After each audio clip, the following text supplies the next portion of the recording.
पितृपक्ष में कभी मत खाना। यह 5 चीजें पितरी हो जाते हैं, नाराज पूरा घर हो जाता है, बर्बाद। नमस्कार दोस्तों, जब हमारे पितरी हमसे प्रसन्न होते हैं तो उनका आशीर्वाद हमें जीवन में सुख, शांति और समृद्धि प्रदान करता है। और जब हमारे पितृ हमसे प्रसन्न नहीं होते हैं तो हमें पितृदोष का सामना करना पड़ता है, जो हमारे जीवन में रुकावटें, परेशानियां और कठिनाइयां लेकर आता है। पितरों की नाराजगी हमारे परिवार की समृद्धि और शांति पर गहरा प्रभाव डाल सकती है। दोस्तों, पितृपक्ष के दौरान कुछ ऐसी गलतियां होती है जिन्हें हमें बिल्कुल भी नहीं करनी चाहिए, क्योंकि यह पितरों की नाराजगी का कारण बन सकती है। सही तरीके से श्राद्ध और तर्पण करना ही पितरों की प्रसन्नता और उनके आशीर्वाद का मार्ग है। और साथ ही साथ हम आपको यह भी बताएंगे कि पितृपक्ष के दौरान किन किन चीजों का सेवन नहीं करना चाहिए ताकि हमारे पितृ हमसे नाराज ना हो और उनका आशीर्वाद हमें मिलता रहे। तो इस वीडियो में आगे बढ़े उससे पहले हे भोलेनाथ, आपकी इस वीडियो को जो भी लाइक और चैनल को सब्सक्राइब करे, उसके जीवन में कभी दुख दर्द मत आने देना, उसका घर हमेशा धन धान्य से भरे रखना। दोस्तों, भाद्रपद मास की पूर्णिमा से लेकर अश्विन मास की अमावस्या तक के दिनों को पितृपक्ष या श्राद्ध पक्ष कहा जाता है। यह वह समय होता है जब हम अपने पूर्वजों की आत्मा की शांति के लिए पिंडदान, तर्पण और दान जैसे कर्म करते हैं और उनके प्रति श्रद्धा प्रकट करते हैं। इस वर्ष पितृपक्ष 17 सितंबर 2024 मंगलवार से आरंभ हो चुके हैं। पितृपक्ष का पहला श्राद्ध अगस्त्य मुनि जी के नाम से किया जाता है। हर साल यह भाद्रपद शुक्ल की पूर्णिमा से शुरू होता है और अपने पूर्वजों के प्रति सम्मान और श्रद्धा अर्पित करने का यह विशेष समय होता है। दोस्तों, इस बार भाद्रपद मास की पूर्णिमा 17 सितंबर मंगलवार के दिन थी और इसी दिन अगस्त्य मुनि के नाम से श्राद्ध किया जा चुका है। वहीं पितृपक्ष का अंतिम श्राद्ध अश्विन माह की अमावस्या तिथि को किया जाएगा, जो इस साल 2 अक्टूबर बुधवार के दिन पड़ेगा। इसे सर्व पितृ अमावस्या या वस्य श्राद्ध के नाम से भी जाना जाता है। हिंदू धर्म की मान्यता है कि साल में एक बार यमराज सभी आत्माओं को पृथ्वी पर भेजते हैं। यह आत्माएं अपने परिवार जनों से तर्पण ग्रहण करने के लिए धरती पर आती है। जो व्यक्ति अपने पितरों का श्राद्ध और तर्पण नहीं करता, उनके पितृ उनसे नाराज हो जाते हैं। इसलिए पितृपक्ष के दौरान तर्पण और श्राद्ध करना अत्यंत महत्वपूर्ण माना गया है ताकि पितरों की आत्मा को शांति और संतोष प्राप्त हो सके। दोस्तों, पितृपक्ष के दौरान पितरों का तर्पण करना अत्यंत आवश्यक माना गया है। यह कहा जाता है कि जब हम श्रद्धा भाव से अपने पितरों के लिए तर्पण करते हैं तो इससे परिवार के सदस्यों के लिए प्रगति और समृद्धि के द्वार खुलते हैं। साथ ही पितृदोष का निवारण भी होता है। ऐसा माना जाता है कि जिस घर में पितृदोष होता है वहाँ वंश वृद्धि रुक जाती है, ना तो पेड़ पौधे पनप पाते हैं और ना ही किसी मांग कार्य को सफलता पूर्वक पूरा किया जा सकता है। यह एक बहुत ही गंभीर दोष होता है जिसका निवारण केवल पितरों की कृपा से ही संभव है। ब्रह्मा वैवर्त पुराण के अनुसार देवताओं को प्रसन्न करने से पहले मनुष्य को अपने पितरों यानी अपने पूर्वजों को संतुष्ट करना चाहिए। जब हमारे पितृ प्रसन्न होते हैं तभी हमारे कार्य सफल होते हैं और हमें जीवन में उन्नति प्राप्त होती है। इसलिए पितृपक्ष का यह समय बहुत ही महत्वपूर्ण है। इस समय में अपने पितरों के प्रति श्रद्धा और तर्पण अर्पित करना न केवल हमारी परंपरा है, बल्कि यह हमारे जीवन में शांति, समृद्धि और सफलता लाने का मार्ग भी है। दोस्तों, मान्यता के अनुसार अगर किसी मृत व्यक्ति का विधि पूर्वक श्राद्ध और तर्पण नहीं किया जाता तो उसकी आत्मा को इस लोक से मुक्ति नहीं मिलती और वह आत्मा के रूप में इस धरती पर भटकती रहती है। इसलिए पितरों की मुक्ति के लिए पितृपक्ष का समय बहुत ही महत्वपूर्ण माना जाता है। यह वह समय होता है जब हम अपने पूर्वजों को श्रद्धा से याद कर उनकी आत्मा की शांति के लिए तर्पण और पिंडदान करते हैं। पितृपक्ष के दौरान हर दिन तर्पण करना चाहिए। तर्पण के लिए आप जल में दूध, चावल और गंगाजल मिलाकर इस्तेमाल कर सकते हैं। यह एक सरल विधि है जिसे आप अपने घर के आंगन या किसी पवित्र न पर कर सकते हैं। तर्पण के साथ साथ पिंडदान भी अत्यंत महत्वपूर्ण होता है। पिंडदान के दौरान पके हुए चावल, दूध और तिल को मिलाकर पिंड बनाया जाता है।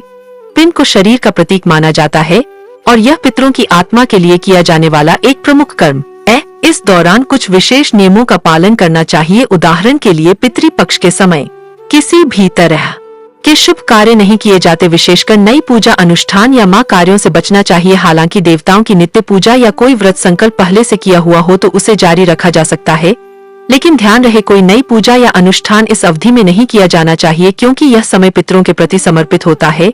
पितृपक्ष के दौरान पान खाना, तेल लगाना और रंगीन फूलों का साबुन, शैम्पू या इत्र का उपयोग वर्जित है। इन सभी वस्तुओं का उपयोग नहीं करना चाहिए क्योंकि यह चीजें अशुद्धि का प्रतीक मानी जाती है। यह समय शरीर और मन को शुद्ध और संयमित रखने का होता है ताकि पितरों की आत्मा को शांति मिल सके। इसके साथ ही इस दौरान कुछ खाद्य पदार्थों का सेवन भी वर्जित माना गया है। जैसे चना, मसूर, बैंगन, हींग, शलजम, मांसाहार, लहसुन, प्याज और काला नमक का प्रयोग नहीं करना चाहिए। पितृपक्ष के दौरान सात्विक भोजन का सेवन करना चाहिए, जिससे मन और वातावरण दोनों ही पवित्र बने रहे। इस समय घर में ऐसा भोजन बनाना चाहिए जो पवित्र और पौष्टिक हो, क्योंकि यह वातावरण को शुद्ध बनाए रखता है और श्राद्ध के लिए आदर्श माना जाता है। हिंदू धर्म में यह माना जाता है कि जब हम पितरों का श्राद्ध और तर्पण करते हैं तो हमारे पितृ प्रसन्न होकर हमें आशीर्वाद देते हैं। श्राद्ध और तर्पण के माध्यम से हम अपने पितरों की आत्मा की शांति और संतोष के लिए प्रार्थना करते। यह कर्म न केवल पितरों की आत्मा को मुक्ति दिलाता है, बल्कि हमारे परिवार के सदस्यों के लिए सुख, समृद्धि और उन्नति के मार्ग भी खोलता है। ब्रह्मा वैवर्त पुराण के अनुसार किसी भी धार्मिक या आध्यात्मिक कार्य में सफलता प्राप्त करने के लिए पहले अपने पितरों को प्रसन्न करना आवश्यक है। जब पितृ संतुष्ट होते हैं तभी हमारे कार्य सफल होते हैं। इसीलिए पितृपक्ष का महत्व बहुत अधिक है। यह समय हमारे पूर्वजों के प्रति कृतज्ञता प्रकट करने और उनकी आत्मा को शांति देने का सर्वोत्तम अवसर होता है। इसलिए पितृपक्ष के दौरान अपने पितरों का श्राद्ध और तर्पण करना न भूले। यह न केवल हमारे पितरों को संतुष्ट करता है, बल्कि हमारे जीवन में भी सकारात्मकता और समृद्धि लाता है। इस समय का पालन पूरी श्रद्धा और भक्ति के साथ करें ताकि आपके जीवन में पितरों का आशीर्वाद सदैव बना रहे। दोस्तों, पितृपक्ष के इन 15 दिनों में कुछ महत्वपूर्ण नियमों का पालन करना आवश्यक है।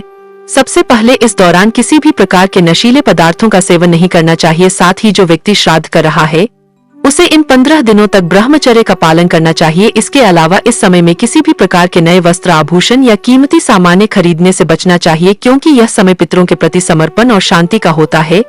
जब श्राद्ध की तिथि का चयन हो जाए तो श्राद्ध कर्म को विधि पूर्वक करने के लिए किसी विद्वान पुरोहित को बुलाना चाहिए। श्राद्ध में तर्पण के लिए तिल, जल, चावल, कुशा और गंगा जल का प्रयोग अवश्य करें, लेकिन पितरों को विशेष प्रसन्न करने के लिए सफेद पुष्प, उड़द, गाय का दूध, घी, खीर, समा के चावल, जौ, मूंग और गन्ने से बना हुआ भोजन भी श्राद्ध में अर्पित करना चाहिए। यह सामग्रियां पितरों को अत्यंत प्रसन्न करती है और उनकी की आत्मा को शांति प्रदान करती है। तुलसी, आम और पीपल के पेड़ों पर पितृपक्ष के दौरान जल अर्पित करना भी एक महत्वपूर्ण कर्म है। ऐसा करने से पितरों का आशीर्वाद प्राप्त होता है और परिवार में सुख शांति बनी रहती है। जब आप अपने पितरों का श्राद्ध कर रहे हो तो सूर्य नारायण को जल अर्पित करें और गायत्री मंत्र तथा पितृ स्तोत्र का पाठ दक्षिण मुखी होकर करें। यह प्राचीन विधि पितरों की आत्मा को शांति देती है और आत्म को सफल बनाती है। पितृपक्ष का यह समय हमारे पितरों के प्रति सम्मान और कृतज्ञता व्यक्त करने का अवसर होता है। इन 15 दिनों में किए गए तर्पण, पिंड दान और श्राद्ध कर्म से पितृ संतुष्ट होते हैं और उनका आशीर्वाद हमें जीवन में उन्नति और सुख समृद्धि का मार्ग प्रदान करता है।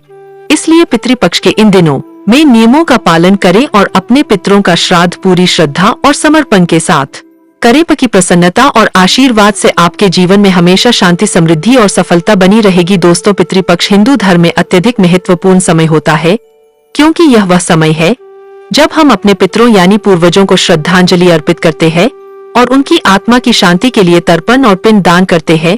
पितृपक्ष के दौरान कुछ विशेष नियमों का पालन करना अत्यंत आवश्यक होता है ताकि श्राद्ध का पूरा लाभ प्राप्त हो सके। सबसे पहले पितृपक्ष के इन 15 दिनों में किसी भी प्रकार के नशीले पदार्थों का सेवन वर्जित माना गया है। साथ ही जो व्यक्ति श्राद्ध कर रहा हो उसे इस अवधि में ब्रह्मचर्य का पालन करना चाहिए। इस दौरान नए वस्त्र, आभूषण या कोई कीमती सामान खरीदने से भी बचना चाहिए, क्योंकि यह समय पितरों के प्रति समर्पण और साधना का होता है। पितृपक्ष के दौरान कवे, गाय और कुत्ते को भोजन देना अत्यंत आवश्यक माना गया है, क्योंकि इनके बिना श्राद्ध अधूरा माना जाता है। हिंदू धर्म में यह मान्यता है कि कौवा पितरों का प्रतीक होता है और उसे भोजन अर्पित करने से पितरों की आत्मा तृप्त होती है। इसके साथ ही चींटियों को आटा, चावल और अन्य अनाज भी डालना चाहिए। ऐसा करने से हमारे पितरों का आशीर्वाद मिलता है और हमारे जीवन में सुख समृद्धि आती है।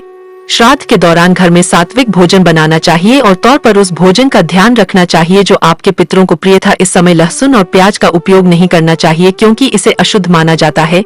मान्यता है कि जब हम पितरों का स्मरण करते हैं और उनके लिए भोजन बनाते हैं तो वे घर आते हैं और भोजन ग्रहण कर तृप्त होते हैं। तर्पण और पिंड दान के बाद पुरोहित और ब्राह्मणों को भोजन कराना अत्यंत आवश्यक है। ब्राह्मणों को भोजन कराने के बाद उन्हें दक्षिणा, वस्त्र, चावल, दाल, चीनी, नमक, मसाले, कच्ची सब्जियां, तेल और मौसमी फल दान में देना चाहिए। इसके बाद पितरों को धन्यवाद देना चाहिए और जाने अनजाने में हुई किसी भी गलती के लिए क्षमा मांगनी चाहिए। इसके बाद पूरे परिवार के साथ श्रद्धा और समर्पण के साथ भोजन ग्रहण करना चाहिए। अब बात करते हैं पितरों का तर्पण किस तिथि को करना चाहिए और किस प्रकार से किया जाना चाहिए। श्राद्ध कर का प्रमुख नियम यह है कि दिवंगत परिजनों की मृत्यु की तिथि के अनुसार ही उनका श्राद्ध किया जाता है। यदि आपके किसी परिजन की मृत्यु प्रतिपदा तिथि को हुई है तो उनका श्राद्ध प्रतिपदा तिथि को ही करना चाहिए। जिन परिजनों की आकस्मिक मृत्यु या दुर्घटना में मृत्यु हुई हो उनका तर्पण और श्राद्ध चतुर्दशी तिथि को किया जाता है। यदि किसी पितरी की मृत्यु तिथि ज्ञात नहीं हो तो उनका श्राद्ध सर्वपितरी अमावस्या के दिन करना उचित माना गया है। सुहागन महिलाओं का श्राद्ध नव तिथि को किया जाता है, जबकि सन्यासियों का श्राद्ध द्वादशी तिथि को करना चाहिए। अब मैं आपको 2024 के पितृ पक्ष की तिथियों के अनुसार श्राद्ध के सही समय की जानकारी देता हूँ। देखिए, पितृपक्ष की शुरुआत 17 सितंबर 2024 मंगलवार को होगी। इस दिन भाद्रपद पूर्णिमा है तथा चतुर्दशी तिथि का श्राद्ध 30 सितंबर 2024 सोमवार को किया जाएगा। सर्वपी अमावस्या 2 अक्टूबर 2024 बुधवार को पड़ेगी। नवमी तिथि का श्राद्ध 2 सितंबर 2024 शुक्रवार को होगा। द्वादशी तिथि का श्राद्ध 9 सितंबर 2024 रविवार को किया जाएगा। दोस्तों, यह तिथियां 2024 के पंचांग के अनुसार है ताकि आप अपने पितरों का श्राद्ध और तर्पण सही समय पर कर सके। यह अत्यंत महत्वपूर्ण समय होता है जब हम अपने पूर्वजों के प्रति कृतज्ञता व्यक्त करते हैं और उनकी आत्मा की शांति के लिए तर्पण और पिंड दान करते हैं। इस दौरान आपको ध्यान रखना चाहिए कि घर का वातावरण शुद्ध और शांतिपूर्ण हो। श्राद्ध के दौरान किसी भी प्रकार की अशुद्ध से बचना चाहिए और हर काम श्रद्धा और समर्पण के साथ करना चाहिए। दोस्तों, पितृपक्ष का यह समय हमें यह याद दिलाता है कि हमारे पूर्वज हमारे जीवन का आधार है और उनके आशीर्वाद से ही हम जीवन में उन्नति करते हैं। इसलिए हमें अपने पितरों के प्रति श्रद्धा भाव से तर्पण और श्राद्ध करना चाहिए ताकि उनकी आत्मा को शांति और संतोष प्राप्त हो। दोस्तों, पितृपक्ष का यह समय हिंदू धर्म में अत्यंत महत्वपूर्ण माना जाता है। यह वह समय होता है जब हम अपने पितरों को याद करते हैं और उनकी आत्मा की शांति के लिए तर्पण, पिंड दान और श्राद्ध जैसे कर्म करते हैं। इस समय को शुद्ध और सात्विक भोजन के माध्यम से पितरों को प्रसन्न करने के लिए समर्पित किया जाता है। आइए जानते हैं कि पितृपक्ष के दौरान कौन कौन सी चीजें खानी चाहिए और किन चीजों से बचना चाहिए ताकि हमारे पितरी प्रसन्न हो और उनका आशीर्वाद हमें प्राप्त हो सके। सात्विक भोजन का महत्व पितृपक्ष में विशेष होता है। सात्विक भोजन का मतलब होता है ऐसा खाना जो शुद्ध और ताजा हो और हमारे मन और शरीर को शांति प्रदान करे। सात्विक भोजन पितरों की आत्मा को शांति और संतोष प्रदान करता है और उन्हें तृप्त करता है। इस प्रकार के भोजन में चावल, गेहूं की रोटी, बिना मसाले की सब्जियां, हरी सब्जियां और ताजे फल शामिल होते हैं। यह सभी चीजें हमारे पितरों को प्रसन्न करती है और हमारे शरीर को भी शुद्ध और स्वस्थ बनाए रखती है। पितरों को अर्पित करने के लिए सफेद खाद्य पदार्थों का विशेष महत्व होता है, जैसे कि सफेद चावल, गाय का दूध और खीर। यह सभी खाद्य पदार्थ पवित्रता के प्रतीक माने जाते हैं और पितरों की आत्मा को शांति प्रदान करते हैं। खीर, जो कि गाय के दूध और चावल से बनाई जाती है, इसे पितरों का प्रिय भोजन माना जाता है। इसे अर्पित करने से पितृ प्रसन्न होते हैं और उनका आशीर्वाद परिवार के सभी सदस्यों को प्राप्त होता है। सफेद चावल और तिल का भी विशेष महत्व होता है। तिल का तर्पण पितरों को संतोष और शांति प्रदान करता है और इसे अर्पित करने से पितरों की आत्मा को तृप्ति प्राप्त होती है। तिल का तर्पण करने से पितरों को प्रसन्नता मिलती है। यह प्राचीन काल से ही एक महत्वपूर्ण कर्म माना गया है। तिल न केवल पितरों की आत्मा को संतोष प्रदान करता है, बल्कि यह तर्पण के माध्यम से हमें पितरों का आशीर्वाद प्राप्त करने में भी मदद करता है। इसके अलावा तिल का उपयोग आप अपने भोजन में भी कर सकते हैं ताकि पितरों को संतोष प्राप्त हो सके। तिल से पिंड दान करना भी पितरों को अत्यंत प्रसन्न करता है। गाय का दूध और घी का सेवन पितरों को तृप्त करने के लिए अत्यंत महत्वपूर्ण होता है। गाय का दूध और घी शुद्धता और पवित्रता का प्रतीक होते हैं और इसे अर्पित करने से पितरों की आत्मा को शांति और संतोष मिलता है। खीर, जो कि गाय के दूध से बनाई जाती है, इसे पितरों को अर्पित करने से वे अत्यंत प्रसन्न होते हैं और उनका आशीर्वाद परिवार के सभी सदस्यों के जीवन में सुख, समृद्धि और शांति लाता है। पितरों को प्रसन्न करने के लिए ताजे फल और मौसमी सब्जियों का सेवन भी अत्यंत शुभ माना जाता है। फल जैसे केला, नारियल, अमरूद और अन्य मौसमी फल पितरों को अर्पित करने से उनकी आत्मा को संतोष प्राप्त होता है। इसके अलावा लौकी, कद्दू, तोरी जैसी हरी सब्जियों को भी पितरों को अर्पित किया जा सकता है। यह सब्जियां शुद्ध और सात्विक मानी जाती है और पितरों की आत्मा को तृप्त करती है। पितरों की आत्मा की शांति के लिए श्राद्ध, तर्पण और पिंड दान के साथ साथ शुद्ध और सात्विक भोजन अर्पित करना भी बहुत जरूरी होता है। मसालेदार भोजन और तामसिक खाद्य पदार्थों से पूरी तरह से परहेज करना चाहिए, क्योंकि इससे पितरों की आत्मा को अशांति मिलती है और उनका आशीर्वाद प्राप्त नहीं हो पाता है। लहसुन, प्याज और मांसाहार को तामसिक भोजन की श्रेणी में रखा जाता है और पितरों को अशुद्ध का प्रतीक माना जाता है। इसलिए पितृपक्ष के दौरान तामसिक भोजन का सेवन बिल्कुल भी नहीं करना चाहिए। अब बात करते हैं उन चीजों की जिन्हें पितरों को अर्पित करना शुभ माना जाता है। पितरों को खीर, सफेद चावल, तिल और गाय का दूध अर्पित करना सबसे उत्तम माना जाता है। यह सभी चीजें पितरों को अत्यंत प्रिय होती है और इन्हें अर्पित करने से उनकी आत्मा को शांति और संतोष मिलता है। इसके अलावा आप ताजे फल जैसे केला, नारियल, अमरूद आदि भी पितरों को अर्पित कर सकते हैं। यह फल पितरों को अत्यंत प्रिय होते हैं और इन्हें अर्पित करने से पितृ तृप्त होते हैं और परिवार को आशीर्वाद देते हैं। पितृपक्ष के दौरान पान खाना और तेल लगाना वर्जित होता है। यह मान्यता है कि इन चीजों का प्रयोग पितरों की प्रसन्नता के लिए उचित नहीं होता। इसके अलावा साबुन, शैम्पू, इत्र और रंगीन फूलों का उपयोग भी नहीं करना चाहिए क्योंकि यह चीजें अशुद्ध की प्रतीक मानी जाती है। इस समय हमें पवित्रता और शुद्धता का ध्यान रखना चाहिए ताकि पितरों की आत्मा को शांति और संतोष प्राप्त हो सके। पितृपक्ष का यह समय हमें यह सिखाता है कि हमें अपने पितरों के प्रति श्रद्धा और कृतज्ञता व्यक्त करनी चाहिए और उनका आशीर्वाद प्राप्त करने के लिए शुद्ध और सात्विक जीवन शैली का पालन करना चाहिए। पितरों की आत्मा को शांति और संतोष प्राप्त करने के लिए तर्पण और पिंड दान के समय शुद्ध और सात्विक भोजन अर्पित करना अत्यंत महत्वपूर्ण होता है। इस दौरान पितरों को भोग के रूप में खीर, सफेद चावल, तिल और मौसमी फल अर्पित करने से उनकी आत्मा को संतोष प्राप्त होता है और वे प्रसन्न होकर परिवार के सभी सदस्यों को आशीर्वाद प्रदान करते हैं। पितृपक्ष के दौरान ब्रह्मचर्य का पालन करना भी अत्यंत आवश्यक माना जाता है। समय कोई भी प्रकार का नशीला पदार्थ जैसे शराब, सिगरेट आदि का सेवन नहीं करना चाहिए। यह न केवल हमारे शरीर के लिए हानिकारक है बल्कि पितरों की आत्मा के लिए भी अशांति का कारण बनता है। इसके अलावा इस समय में किसी भी प्रकार के शुभ कार्य जैसे विवाह, गृह प्रवेश या नए व्यापार की शुरुआत नहीं करनी चाहिए क्योंकि यह समय पितरों के प्रति समर्पण का होता है।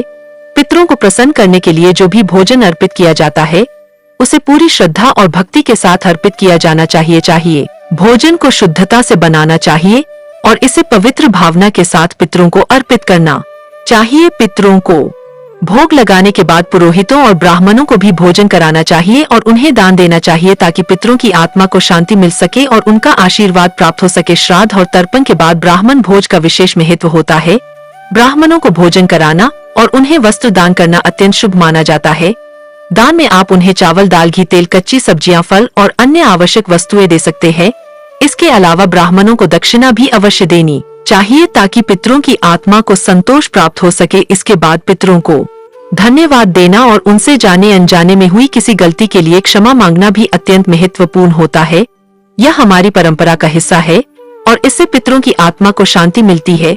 पितरों से क्षमा मांगकर हम उनके प्रति अपनी श्रद्धा और समर्पण प्रकट करते हैं और यह सुनिश्चित करते हैं कि हमारे कर्म शुद्ध और पवित्र हो। पितरों की प्रसन्नता के लिए हमें पूरे परिवार के साथ श्रद्धा पूर्वक भोजन ग्रहण करना चाहिए। इस समय पूरे परिवार के साथ मिलकर पितरों की पूजा करना और भोजन अर्पण करना अत्यंत शुभ होता है। इससे परिवार में एकता और समर्पण की भावना उत्पन्न होती है और पितरों का आशीर्वाद पूरे परिवार को प्राप्त होता है। तो दोस्तों, इस पितृपक्ष के दौरान इन सभी बातों का ध्यान रखें और अपने पितरों का श्राद्ध, तर्पण और पिंड दान पूरी श्रद्धा और भक्ति के साथ करें ताकि उनकी आत्मा को शांति प्राप्त हो और उनका आशीर्वाद आपके जीवन में सुख, समृद्धि और शांति लाए। दोस्तों, क्या आप जानते हैं कि पितृपक्ष के समय पितरों की कथा सुनने से हमें अद्भुत आशीर्वाद प्राप्त होते हैं। पितृपक्ष हमारे पूर्वजों को समर्पित एक विशेष समय होता है और इस दौरान पितरों की कथा सुनने से उनके आशीर्वाद की प्राप्ति होती है। इससे हमारे जीवन में शांति, समृद्धि और खुशहाली आती है। पितृपक्ष की कथा न सिर्फ हमें हमारे पूर्वजों के साथ जोड़ती है बल्कि हमें उनके आशीर्वाद से हर कठिनाई का सामना करने की शक्ति भी प्रदान करती है। तो आइए जानते हैं कि पितृपक्ष की कथा सुनने से हमें क्या क्या लाभ हो सकते हैं। बहुत समय पहले की बात है।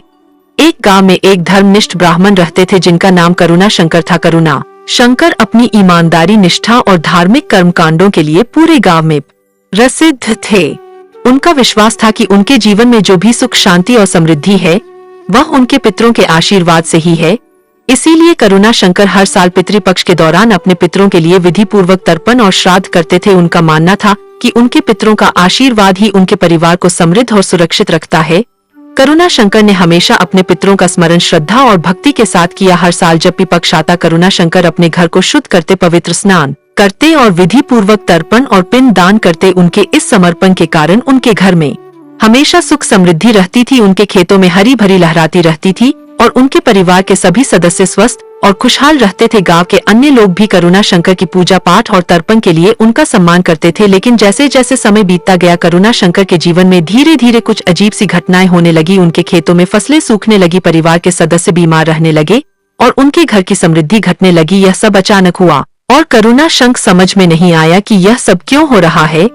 वह नियमित रूप से अपने पितरों का तर्पण करते थे और हर साल श्राद्ध विधि से सभी धार्मिक अनुष्ठान भी करते थे। फिर भी उनके जीवन में इन विपत्तियों का आना उनके लिए एक पहेली बन गया था। करुणा शंकर ने इस समस्या का समाधान पाने के लिए गांव के कुछ विद्वान ब्राह्मणों से परामर्श लिया। उन्होंने करुणा शंकर से कहा कि शायद तर्पण और श्राद्ध के दौरान कोई नियमों की अनदेखी हो गई हो या किसी प्रकार की त्रुटि रह गई हो जिससे पितृ नाराज हो गए हो। यह सुनकर करुणा शंकर चिंतित हो गए। उन्होंने अपनी पूजा विधियों को ध्यान से देखा, लेकिन उन्हें कोई त्रुटि नजर नहीं आई। उन्होंने हमेशा पूरे विधि विधान से पितरों का तर्पण और श्राद्ध किया था, लेकिन उनकी चिंताएं बढ़ती। पितृपक्ष में किसी भी दिन कर लेना धन प्राप्ति का अचूक उपाय। गाय को यह एक चीज खिला देना, करोड़ों के मालिक बनकर बैठोगे। राधे राधे।